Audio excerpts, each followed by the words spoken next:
Walking through here along the transition here, the access is from that way, and then we've got a few bits of trees out here. Caitlin, you can show those. We got a few bits of trees out here that we assume as bedding. Now right now the water is 1 to 2 feet high, so you can see I'm standing in quite a bit of water, but this grass is traditionally dry during the year. I started walking out toward those trees and I got to right about here in water. A little deep. So Caitlin hang behind.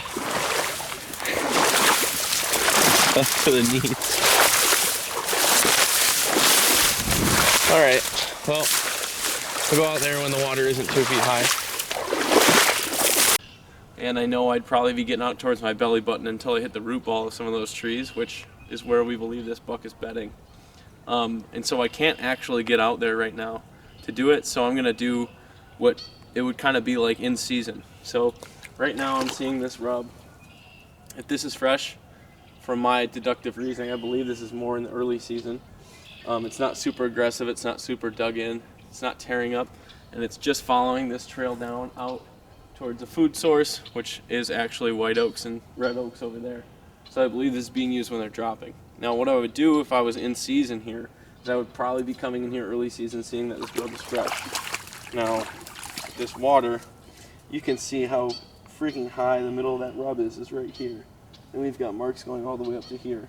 So I know right away that that's a mature buck, and I know that they like to make these rubs coming out of their bedding because they've been watching and monitoring this area, so they feel a little more comfortable. I like to make them coming out of the bedding, so I can see he's marking it this way, coming that direction. So immediately what I'm thinking during the season here is, all right, I've got my food source over here.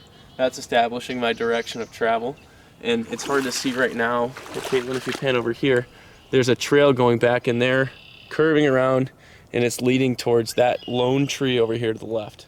So keep going, keep going. See that lone tree right there? That's where that trail's leading towards. So I don't need to follow that whole trail to figure out that that buck is bedding there. I've got my sign, I've got my food source that I know he's heading to, I've got a trail that he's going on in a direction of travel.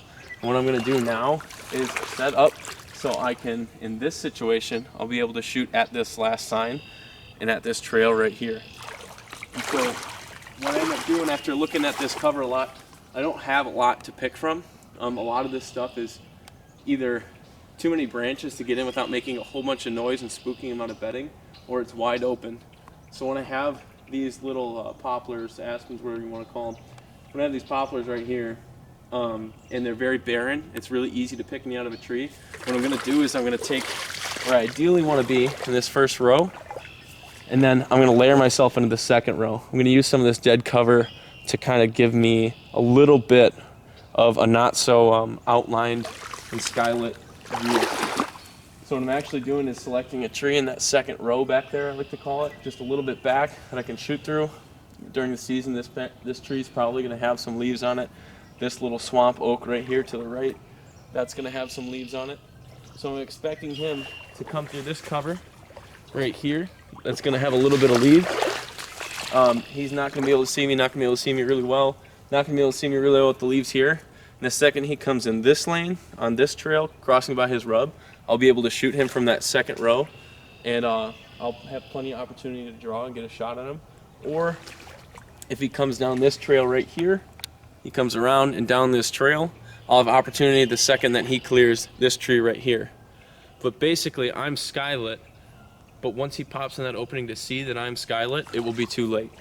So that's kind of my goal here, is to just get at the first opportunity he has to see me and be able to shoot him there, and then maybe have one or two of those little dead trees breaking up my outline to kind of get in the way.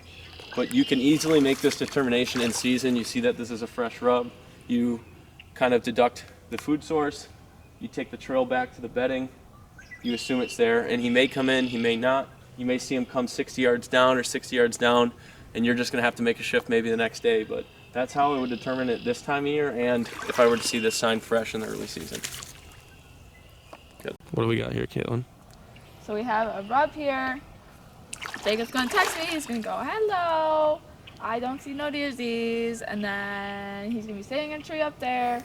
Deersy comes along, and then he goes pew pew with his bow, and Deersy dies, and I get jerky.